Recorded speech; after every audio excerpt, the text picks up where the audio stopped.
America നേരിടുന്ന പ്രതിസന്ധിക്ക് ചരിത്രപരമായ വേഗത്തിൽ പരിഹാരം കാണുമെന്ന് ഡൊണാൾഡ് ട്രംപ്. അമേരിക്കയുടെ അഭിമാനത്തിന്റെ പുതിയ ദിനം ആരംഭിക്കുകയാണെന്നും മേക്ക് അമേരിക്ക ഗ്രേറ്റ് അഗെയിൻ റാലിയിൽ ട്രംപ് പറഞ്ഞു.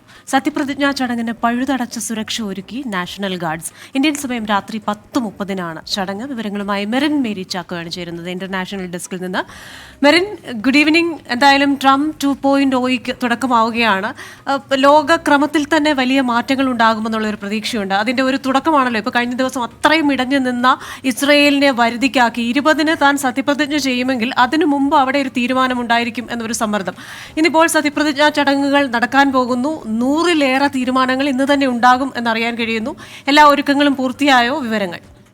Good evening to all. America ഒരു പുതുയുഗത്തിലേക്ക് കടക്കുകയാണ്. അമേരിക്കയുടെ അഭിമാനത്തിൻ്റെ പുതിയ ദിനം എന്ന് തന്നെയാണ് തൻ്റെ സത്യപ്രതിജ്ഞാ ചടങ്ങിനെ ട്രംപ് വിശേഷിപ്പിച്ചത്. അദ്ദേഹം ആയിരങ്ങൾ അണിനിരുന്ന ഒരു മേക്ക് അമേരിക്ക ഗ്രേറ്റ് അഗെയിൻ എന്ന റാലി, അല്ലെങ്കിൽ മാഗ എന്ന റാലിയിൽ അദ്ദേഹത്തിൻ്റെ കൊടും തണുപ്പെല്ലാം അവഗണിച്ച് വലിയ സ്വീകരണം നൽകാനാണ് അനുയായികൾ എത്തിയത്. അദ്ദേഹത്തിൻ്റെ ട്രേഡ് മാർക്കായിട്ടുള്ള ചുവന്ന ടീഷർട്ടും അതേപോലെ തന്നെ മാഗ എന്നെഴുതിയ തൊപ്പിയും എല്ലാം ധരിച്ച് അദ്ദേഹത്തിന് അനുകൂലികൾ ധാരാളമായി അവിടെ ഒഴുകിയെത്തി. എന്തായാലും അമേരിക്ക നേരിടുന്ന എല്ലാ പ്രശ്നങ്ങൾക്കും ചരിത്രപരമായ വേഗത്തിൽ പരിഹാരം കാണുമെന്ന് തന്നെയാണ് ഇപ്പോൾ ട്രംപ് പറയുന്നത്. അദ്ദേഹം അധികാരമേറ്റാൽ പ്രധാനമായും 100 എക്സിക്യൂട്ടീവ് ഉത്തരവുകളിൽ ഒപ്പുവെച്ചേക്കുമെന്നാണ് പറയുന്നത്. അതിൽ പ്രധാനമായും ലോകം ഉറ്റുനോക്കുന്നത് കുടിയേറ്റം സംബന്ധിച്ച കാര്യമാണ്. അദ്ദേഹം നേരത്തെ തന്നെ അദ്ദേഹത്തിൻ്റെ നിലപാടുകൾ വ്യക്തമാക്കിയിരുന്നു. കാരണം ഒരു ബിസിനസ് രംഗത്ത് നിന്നും രാഷ്ട്രീയത്തിലേക്ക് പ്രവേശിച്ച ആളാണ് ട്രംപ്. അതുകൊണ്ട് തന്നെ അമേരിക്കയുടെ ജനതയുടെ പ്രയത്നങ്ങളെല്ലാം തന്നെ, അമേരിക്കക്കാരുടെ പ്രയത്നങ്ങളെല്ലാം തന്നെ അമേരിക്കയ്ക്ക് തന്നെ പ്രയോജനപ്പെടണം എന്നുള്ളൊരു നിലപാട് തന്നെയാണ് അദ്ദേഹത്തിനുള്ളത്. അത് മറ്റു രാജ്യങ്ങൾക്കല്ല, സ്വന്തം പൗരന്മാർക്ക് വേണ്ടി തന്നെ നിലകൊള്ളണം എന്ന് തന്നെയായിരുന്നു ആ നിലപാട്. ഈ നിലപാട് വെച്ച് തന്നെയാണ് അദ്ദേഹം 4 വർഷങ്ങൾക്ക് മുമ്പ് രാഷ്ട്രീയത്തിൽ പ്രസിഡന്റായി അദ്ദേഹം ചുമതലയേറ്റത്. അതിനെ തന്നെ ജനം സ്വീകരിച്ചു കഴിഞ്ഞു. അതായത് കുടിയേറ്റവുമായി ബന്ധപ്പെട്ട കടുത്ത നിലപാടുകൾ തന്നെ ഉണ്ടാകുമെന്നാണ് മനസ്സിലാക്കാൻ സാധിക്കുന്നത്. മാത്രവുമല്ല, ഇന്ത്യയുമായി പ്രത്യേകിച്ച് നരേന്ദ്രമോദിയുമായി നല്ല ബന്ധമാണുള്ളത്. എന്നാൽ അതേസമയം ഇന്ത്യ ഇറക്കുമതി ചുങ്കം കൂട്ടിയത് സംബന്ധിച്ച് വ്യത്യസ്തമായിട്ടുള്ള അല്ലെങ്കിൽ വിഭിന്നമായിട്ടുള്ള നിലപാടുകളുണ്ട്. ഈ ഒരു സാഹചര്യത്തിൽ ട്രംപ് അധികാരത്തിൽ വരുമ്പോൾ ട്രംപിൻ്റെ വിദേശ നയം എന്തായിരിക്കുമെന്നായിരിക്കും ലോകരാജ്യങ്ങൾ ഉറ്റുനോക്കുന്നത്. പ്രത്യേകിച്ചും ഇസ്രായേൽ ഗസ യുദ്ധം നോക്കുകയാണെങ്കിൽ അത് അവസാനിപ്പിക്കാനായി, അല്ലെങ്കിൽ ആ ചരിത്രപരമായ ആ വെടിനിർത്തൽ കരാറിലേക്ക് എത്താനായി എന്നുള്ളത് ഏറ്റവും മികച്ച ഒരു നേട്ടം തന്നെയാണ്. ട്രംപ് തന്നെ പറഞ്ഞു, നേരത്തെ ജോ ബൈഡൻ അദ്ദേഹത്തിൻ്റെ വിടവാങ്ങൽ പ്രസംഗത്തിൽ പറഞ്ഞു, ഞാനായിട്ട് ഈ ഒരു വെടിനിർത്തൽ കരാർ. ഇപ്പോൾ ഇതിൽ നികുതി എന്നുള്ളത് മാത്രമല്ല, ഇന്ത്യയെ സംബന്ധിച്ച് ആശങ്കയുണ്ടാക്കുന്ന മറ്റ് ഘടകവുമുണ്ട്. അതായത് അനധികൃത കുടിയേറ്റക്കാർക്കെതിരായ കർക്കശമായ നിലപാട് അത് ട്രംപ് പലകുറി വ്യക്തമാക്കിയിട്ടുള്ളതാണ്.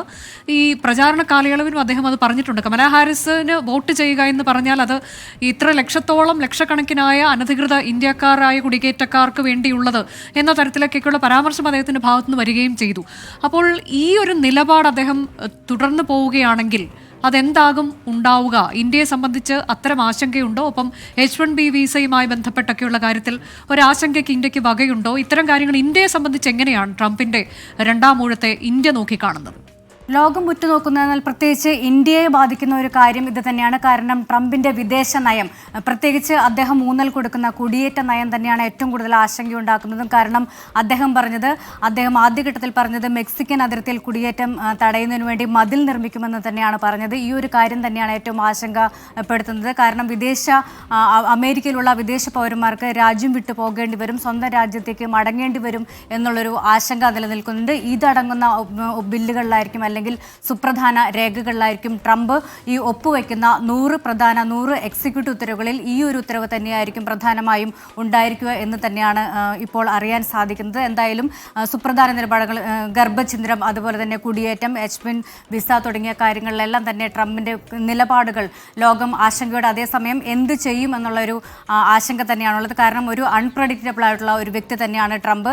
അത് വ്യക്തിത്വമാണെങ്കിലും അല്ലെങ്കിൽ അദ്ദേഹത്തിൻ്റെ വിദേശ നയങ്ങളെല്ലാം എടുക്കുകയാണെങ്കിൽ തന്നെയും അങ്ങനെ തന്നെയാണ് കരുതുന്നത്. അതുകൊണ്ട് കൂടുതൽ കരുത്താർജിച്ച് രണ്ടാം തവണയും അദ്ദേഹം വൈറ്റ് ഹൗസിലേക്ക് തിരിച്ചെത്തുമ്പോൾ നേരത്തെ നേരിട്ട, അതായത് ആ US ക്യാപിറ്റലിലേക്ക് 4 വർഷം മുമ്പ് നേരിട്ട ആ അപമാനങ്ങൾക്കെല്ലാം ഒരു മധുര പ്രതികാരമായി തന്നെയാണ് ട്രംപ് അവിടെ തിരിച്ചെത്തുന്നത്. അതുകൊണ്ട് തന്നെ അദ്ദേഹത്തിൻ്റെ പദ്ധതികൾ അല്ലെങ്കിൽ രാജ്യങ്ങളുമായിട്ടുള്ള ഒരു നയം എന്തായിരിക്കുമെന്ന് തന്നെയാണ് ഇപ്പോൾ ഉറ്റുനോക്കുന്നത്. പ്രത്യേകിച്ച് ചൈനയുമായിട്ട് നേരത്തെ വാണിജ്യപരമായിട്ടുള്ള ഒരു അടുപ്പം കാത്തു സൂക്ഷിക്കാൻ ഇപ്പോൾ ശ്രമിക്കുന്നുണ്ട് എന്ന് തന്നെയാണ്. പ്രത്യേകിച്ച് ചൈനീസ് പ്രസിഡന്റിനെ ഇപ്പോൾ ട്രംപ് ക്ഷണിച്ചിട്ടുണ്ട്. എന്നാൽ പ്രസിഡന്റിന് പകരം വൈസ് പ്രസിഡന്റാണ് ആ ക്ഷണം സ്വീകരിച്ച് പങ്കെടുക്കുന്നത്. ഇത്തരത്തിൽ ഒരു ബിസിനസ് മാഗ്നറ്റ് എന്നതിലുപരി അതും കൂടെ ചേർന്നിട്ടുള്ള ഒരു നയം തന്നെയായിരിക്കും ട്രംപ് രാജ്യത്തിന്റെ തലപ്പത്തേക്ക് എത്തുമ്പോൾ വരിക എന്ന് തന്നെയാണ് ലോകം ഏറ്റവും കൂടുതൽ ഉറ്റുനോക്കുന്നത്. എന്തായാലും അമേരിക്കയിൽ ഒരു പുതുചരിത്രം അല്ലെങ്കിൽ ഒരു പുതിയ അധ്യായം കുറിക്കാൻ പോകുന്നു.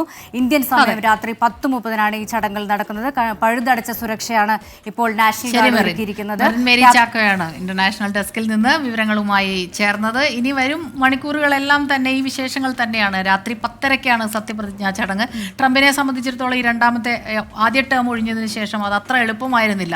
കടമ്പകളേറെ കടന്നാണ് ഇവിടെ എത്തിയത്. കുടിയേറ്റക്കാർ തന്നെയാണ് ഏറ്റവും കൂടുതൽ വലയാൻ പോകുന്നത്. ഏറ്റവും കൂടുതൽ ചങ്കെടുപ്പ് അവർക്കാണ്. ആദ്യ നടപടി തന്നെ കുടിയേറ്റക്കാർക്കെതിരെ ആകും എന്നാണ് ട്രംപ് പറഞ്ഞിരിക്കുന്നത്. പക്ഷെ എപ്പോഴും ട്രംപ് പറയുന്നത് ഇത് അനധികൃത കുടിയേറ്റത്തിനെതിരെയാണ്. നിയമപരമായി വരുന്നവർ അമേരിക്കയ്ക്ക് ആവശ്യമുള്ള എല്ലാവരെയും തന്നെ സ്വീകരിക്കും എന്ന് പറയുന്നു. അപ്പോൾ നമ്മൾ ആ രീതിയിൽ അത് വരും എന്ന് പറയാം. പക്ഷെ വിഭാഗം ഇന്ത്യക്കാർ ഉൾപ്പെടെയുള്ള ഒട്ടേറെ അനധികൃത കുടിയേറ്റക്കാർ അവിടെയുണ്ട്. അവർക്കെല്ലാം ആശങ്കയാണ്. കൂടാതെ കാനഡ, മറ്റൊന്ന് പാനമ കനാൽ, അങ്ങനെയൊക്കെയുള്ള കാര്യത്തിലൊക്കെ എന്താണ് ട്രംപ് ചില കാര്യങ്ങൾ പറഞ്ഞിട്ടുണ്ട്.